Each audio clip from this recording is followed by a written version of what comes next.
So, yan guys, bumili lang kayo ng ganito, mura lang to, tag 10. Ito, 10 to, 20, tapos ito, tag 5. Yan, may abakada na din tayo dito. Tag pipiso lang, tapos ito, tag pipiso din.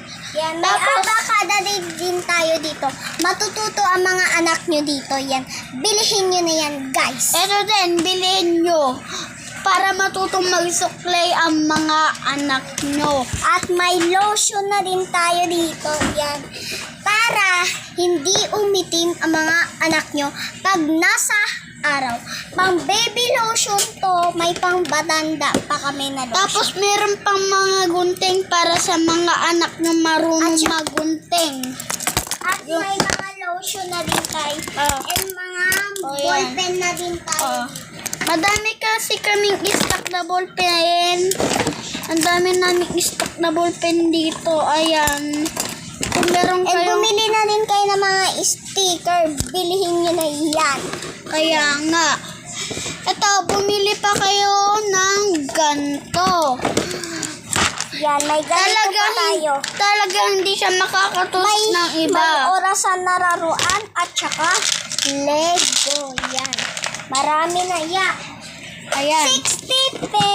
60 pieces na to lahat, guys. And may freebies na tayo na Sticker pa.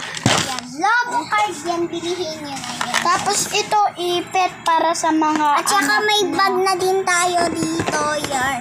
Ang ganda ng quality niya. Yan. Yan. Bilihin nyo Tapos, na. bumili na kayo ng ganto. Dinikit lang namin para merong design itong papel. Ayan. Tapos, bumili na din kayo ng ganto. Ayan. Bumili na kayo. Yan. Ito, paper. At saka para matuto. Yan. Tapos pwede ito pa, meron mga ganyan na marunong magganto. Yung magganto, pero hindi yung mga anak nyong At saka may mahilig tsinelas na magsira. din tayo dito. Ayan. Meron na tayong mga punggos. Ayan. Lahat stock na namin. Hindi to deserve ng anak nyo. Deserve nyo to. Yan. Oo. Pwede yan. Sa inyo. Yan. Oo, pwede itong pag-exercise. Tingnan nyo ako, guys. Ang raming nyo na. Ano pwede yung paalis mo na ikaw? Ayan. Tingnan nyo to mga to. Ayan.